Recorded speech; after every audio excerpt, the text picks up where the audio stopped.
right, so I want to welcome everyone. This is Art Project Episode 2, and I am Maria Stefanovic, your host. I'm the ED here at the Leesburg Center for the Arts, and today we are talking to Nikki DeSlack. She is an educator, an administrator, a mom, creative, all sorts of stuff, and she's got some really fun news. And really, it's just exciting news for Leesburg and Lake County and Central Florida. Heck, at this point, all of Florida, all of the Southeast, we can just keep going. About a new initiative that's happening here in Leesburg. And I'm going to just let her talk about a little bit about who she is. And but first, I want to find out, what are you creating right now in your home? What am I creating right now in my home? Yeah. Does chaos count? Because there's a lot of that going on. Yes. Chaos. Yes. For sure. So last weekend, we try to save our big projects for the weekends. Last weekend, we did a giant puppet show, which was pretty fantastic. We used cardboard boxes and we did a giant puppet show, which was pretty fun. This weekend, I'm not really sure. The word on the street was something outside. So it's going to probably involve some leaves and plants and pine cones, and Nice. you just never know. Yeah. Nice. So are the kids, how are they doing? I mean, how are they making it through the quarantine? They're hanging in. My son misses his friends. You know, it's been really hard socially for him, but I think overall we try to really have things every day that are fun, that they can look forward to. I try to start every day by saying, what's something that we can do today that will make today a great day for you?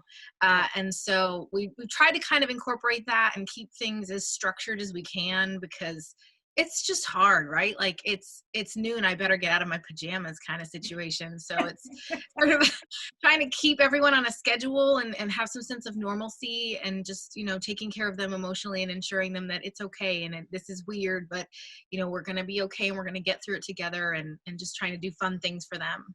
Well, I think I saw a video on your Facebook feed of Skate World at home. Yeah, we did Skate World at home. So my kids are actually really into roller skating. My daughter is 3 and my son just turned 7, and they take classes there. And my son is starting to learn how to do like the jumps and the turns and all that stuff. So he had to have his 7th birthday party canceled. It was at Skate World, and like he was so pumped, so we had to cancel it. And he misses it so badly. Like I feel like skating was really the first place where he sort of felt at home, you know? Yeah. And so for him, it was this sort of loss of community and this sense of self. And so, yeah, we turned our house into Skate World. That was epic. Oh my gosh. I loved watching that. That was totally fun to watch. So when I first started here at the center 3 years ago, we spent like the summertime, we did a little cleaning and stuff. And that was probably late July. We were taking down everything from summer camp, and we were doing like a big cleanup, and the kids were here and they were helping, and we had just cleaned the trash cans and sanitized them and everything. And so they're on wheels, and there was no furniture in the space. So I was like, hey, get into the trash can. Let's do this right now. So we raced with the trash cans. Oh my gosh, that was the best afternoon ever. Every time I see that video come up, I'm like, yes. So, because I think those are the moments that remind me that life is not that serious. You know, it's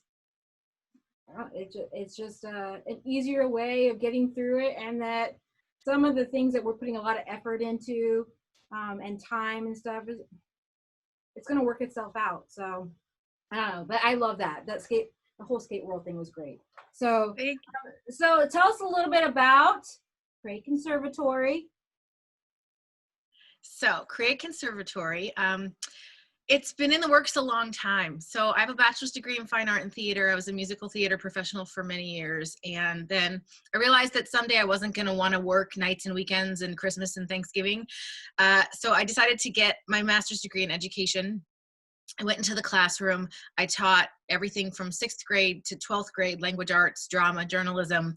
And when I was teaching, I sort of started to begin to see these places where the system was sort of failing our teachers and our students. And it was at no fault of the teachers or the administrators. It just wasn't working, right? And so when I was a teacher, I would always say, someday when I'm a principal, I'm not going to do things like this. And then I got a second master's degree in educational leadership, and I became a school principal. And you see how the system works. And as a principal, I was like, someday when I have my own school, I'm not going to do things like this. And it sort of became this someday dream. You know, I'm going to have my own school someday. And then my son was born. Obviously, we live here and we live in Fruitland Park in this community. And as a gifted learner, our options for him became essentially non-existent. Right. And so I saw him come home and I saw him suffering emotionally and intellectually. And like, there's no greater pain than that, right? Than seeing your child that you know can flourish and grow and have him not be reaching that potential. And so for us, it became this sense of like, I'm going to go dust off that business plan that I started 8 years ago for the someday dream. And I'm going to do it because my children need this. And so that's sort of how it came about. It was always this someday I would love to do this thing. And arts integration was always a part of my practice in the classroom. And so for me, that was always this sort of tie-in of like, someday I'm going to do this. I'm going to start this school and it's going to be driven by arts integration. And so my son was really the catalyst of lighting the fire under like, oh, and it needs to happen now. Yeah, so that's awesome. That so what's coming up? I mean, do you have a location where what's happening? Because if it's been going on for 8 years, right? Roughly planning 8 years. This last year I know has been heavy in getting the community to know what's happening. The center hosted a couple of community nights, and then you were hosting several at Lady Lake Library.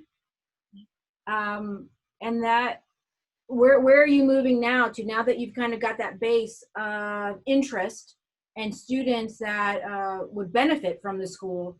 Are you guys ready to open? We are. And I have never been more excited to say that because I feel like I'll sort of back it up, right? So we're a K-5 private school, and the heart of this has always been there. And, you know, starting a business is incredibly difficult, and starting a nonprofit is incredibly difficult. And it sort of felt like every step along this way, we kept hitting these barriers, and it was like, okay, we're just going to push through it. Okay, we're just going to push through it. And then, you know, late February, early March came, and all of the things that came along with COVID happened. And I was like, cool, this is exactly what a startup nonprofit needs, is a global pandemic. Okay, we're gonna, you know, and it was so, I mean, the whole situation is heart-wrenching, right? Like the whole thing is awful. Yeah. But for us, and for me personally, it was like the timing for us was just, I mean, catastrophic, right? We had tons of events and fundraisers that we had to cancel, as everyone did in this community. And so for us, it became this one last thing that we had to sort of push through. So there were certainly steps in this journey where it felt like this was a terrible decision, right? Like my life has gone off track here.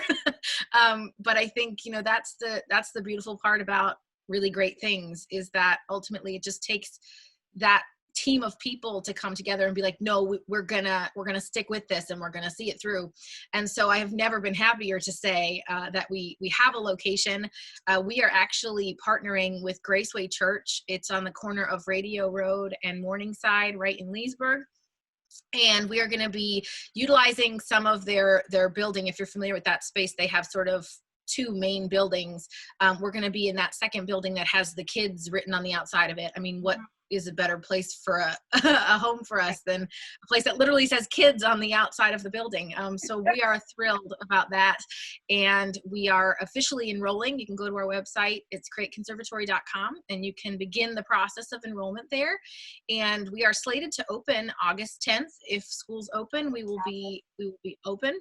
And I can tell you that I have never been happier to say that, because there have certainly been times in this journey where it felt like that was so far away, and it felt like it was just such a big dream, and it felt like it was going to be so impossible to make it happen. And I'm so fortunate that I have such a great team beside me. You know, our board of directors Amber Carlins and Kim Levine and Jeff Brown and Mike Magyar. And, it's just been this amazing team of people that have really come together to do this lift for this community, because I think we really need it. Yeah, big time. And I mean, we've known each other for right around about, I think, a year now.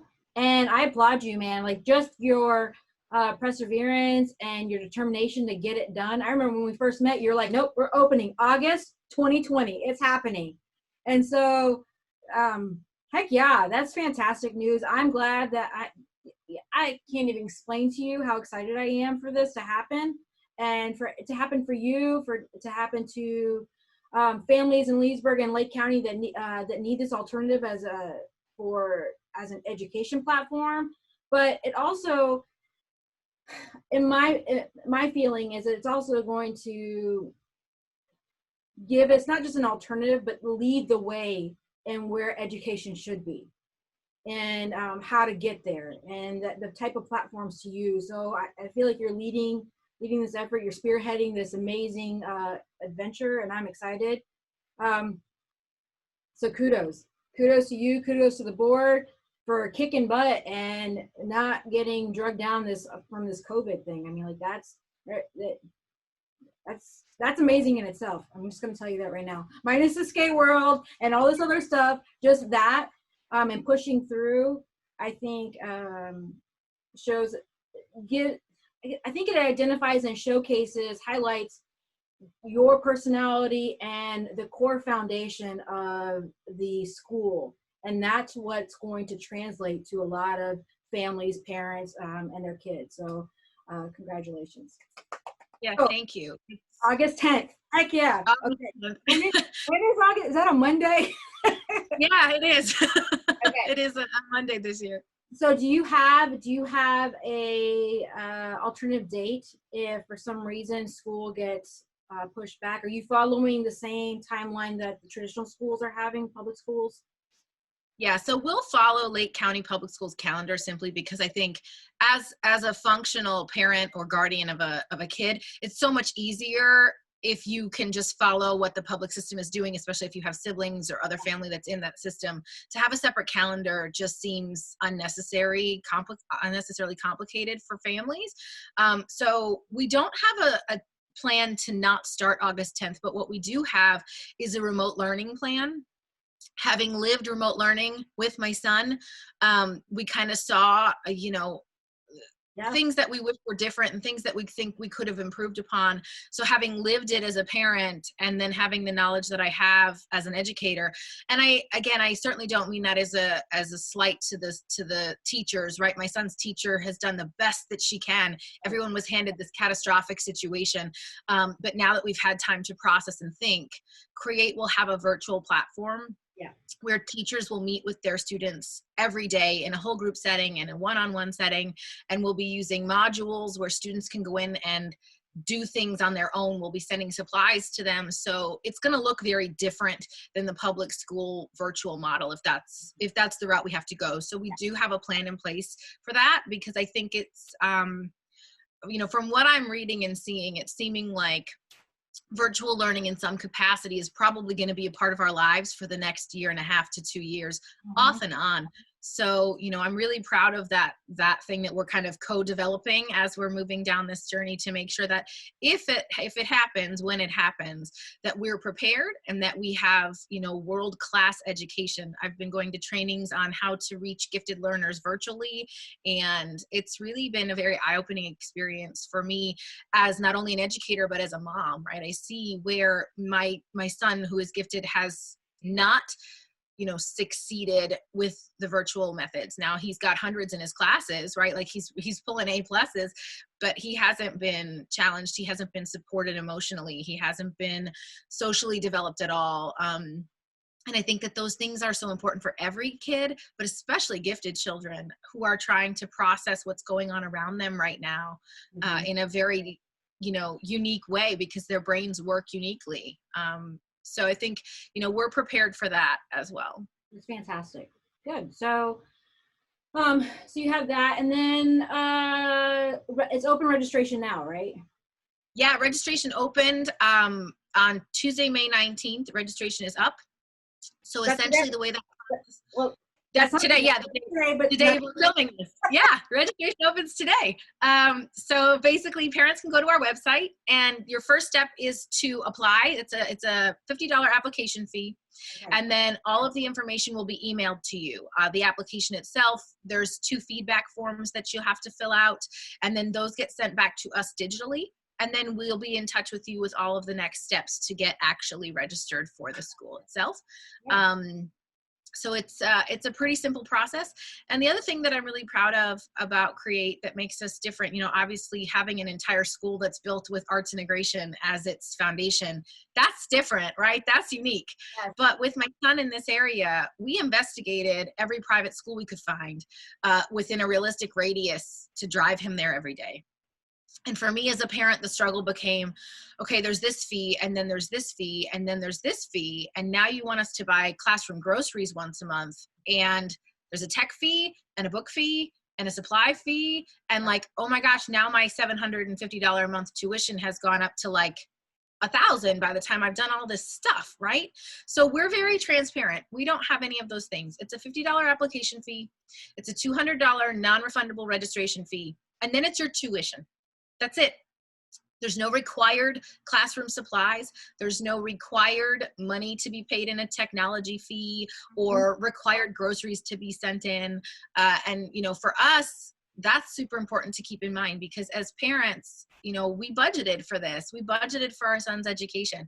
And then when things start getting thrown at you, it's like, now I have a $200 grocery bill for his whole class. That was not expected, right? So for us, it's also this method of being transparent. And that's part of why we went with the nonprofit model is because that's where my heart is.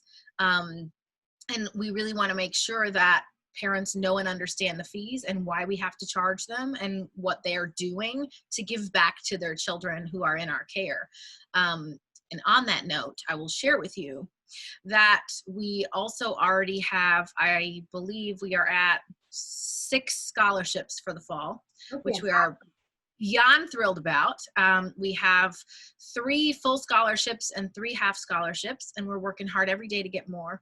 Our goal in our 3-year plan is to have a minimum of 25% of our population on scholarship.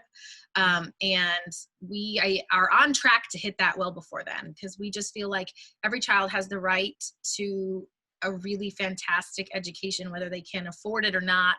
And so for us, that's huge. So, one of the things that we're doing is raising funds all the time to go back to scholarships for students so that families who can't necessarily afford to come can have that financial support.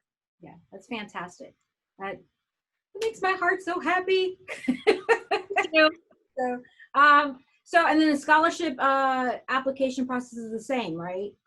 Yes. So essentially what will happen is when a parent goes online, they're going to pay that application fee, they're going to apply. And in that application, it will tell you, it'll have a thing that says, here's the information about scholarships. Do you intend to apply for a scholarship? And if they check yes, what we do then is send them the information for all of our scholarships. They can see if they think that they're a good fit for one of them. And then the application for the scholarships is different than the enrollment application. So it's kind of it's not real complicated, but we've tried to break it down in a way that's super simple and it kind of goes step by step so that parents don't get overwhelmed, especially because a lot of it is going to be happening digitally for now. Yeah. And so until we can have parents come into our space and sort of sit down with us and talk and hand things back and forth, signed. We're trying to sort of streamline things. Right. No, that's great. So I don't know if a lot of people realize this, but you guys also partnered with Melon Patch this last couple of months to help them. Talk a little bit about that, because I feel like people are not, okay, hold on, let me backtrack what I'm trying to say. Okay. I also commend Craig Conservatory and you for reaching out to some of the local nonprofit art organizations and helping in several different ways. So why don't you talk about your relationship with Melon Patch? Sure. So we saw Melon Patch had put out sort of, I think Dustin called it a cry for help, that there was there was a floor that got damaged during a rehearsal, and that it was very important to them that they were able to take care of that floor, but that they were having some financial problems, and that they could use some help. And so we sort of felt like at this point in our process and in our journey that we wanted to step in and help. So we contacted him and kind of helped them take care of the situation with the floor. And, you know, for us, it's, you know, the arts in general, I think, are so incredibly underappreciated these days. And it's not until we're in moments like this that we realize how important they are, right? Like, I'm sure you've seen the thing on Facebook about, like, when this is all over, remember the music, the TV, the, you know, the live streaming from the Kennedy Center that got you through this time, because at the end of the day, in our darkest hour, the arts are what light the way. And so for me, seeing another organization in need, especially one that does reach out to the community through the arts, to me, that's like, I don't have much, you know, obviously we're a startup nonprofit. We don't have a lot, but for me, you know, it's about giving back. It's about helping one another in this sense of community. And it's so funny because when I was teaching in a classroom in Wildwood, I started a drama program, and the principal at the time said, yeah, you can have the program, but I can't give you anything. And so, you know, I don't know as though he quite understood the storm that was Nikki, because within 2 years we had raised $30,000 for these kids, and we took them to see the Blue Man Group and Cirque du Soleil, and it cost the students nothing. And for me, like, I think back to that time, and we rewrote The Wizard of Oz in the classroom. We did an adaptation of it.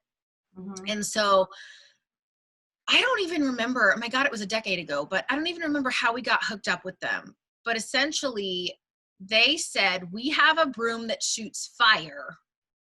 Do you want it? To do The Wizard of Oz. And I was like, obviously. So we borrowed this broom from the Melon Patch that, you know, it was like sparklers. That makes me sound negligent. It wasn't like legit fire. It was like a, you know, like a sparkler. Okay, I'll take the fire. I'll take fire. Yeah. It was, you know, and then I'm like, what in the world, what middle school production of a homemade Wizard of Oz has a broom that, we had pyrotechnics? Like, I mean, right?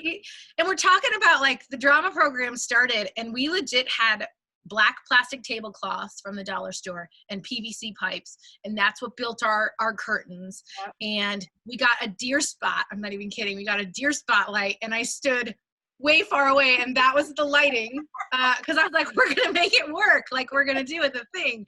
And, you know, that's a really long story to say, like, the Melon Patch was there at a point in my life and in my career that was such a pivotal moment for me. Yeah. Right when I was in a classroom and I'm teaching these 6th graders, 7th graders, 8th graders, how do you write a script? What do you have to have in there?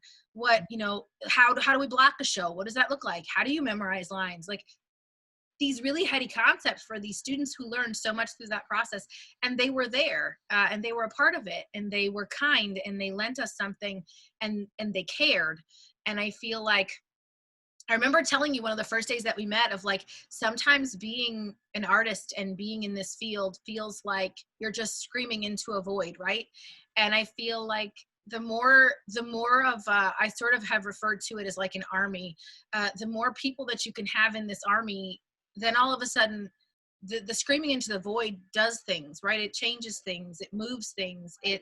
And so for me, it was just this lovely way to sort of connect and help someone in need, and sort of pay back this amazing favor that they did for me a decade ago. That was just, I mean, I was the coolest teacher ever, okay? Like, I found them a broom that shot fire.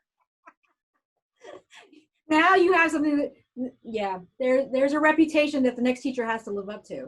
I mean, yeah, you can do that. So, well, I mean, that's awesome. So we're going to wrap up here, and I want everyone to go to, what is the website? createconservatory.com. And how are they going to get a hold of you? They can email us. They can give us a call. There's a contact us right on the website that they can reach out to us that way too. Awesome. Okay. And so registration is open now. And they got a sweet little spot in Leesburg, and classes officially start August 10th, unless something crazy happens. But yeah, classes start this year. So woohoo! Thank you everyone for joining us for today's art project, episode 2, with Nikki Duslack, the founder and creator behind Create Conservatory. If you are interested in more about what Create Conservatory is and want to register or just curious, check out their website. It's createconservatory.com. They're also on Facebook, Create Conservatory. Follow them. That way you can stay in the loop of what's happening.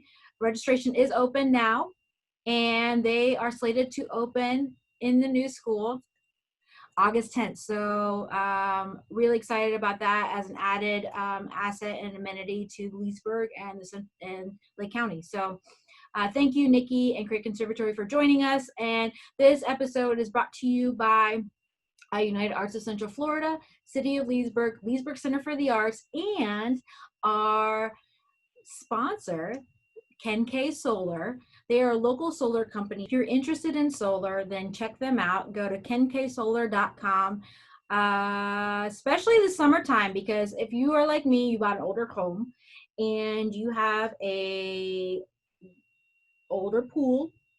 I have an older pool, and I would really like to get the pool heated because it gets stinking cold in that pool. So we're thinking solar, and we're going to talk to Ken K Solar, and you should too. All right, so check them out. It's kenksolar.com. Thank you, everyone, and stay tuned. Next episode is happening soon. I just don't know when. All right, thank you guys. Appreciate it, and see you soon.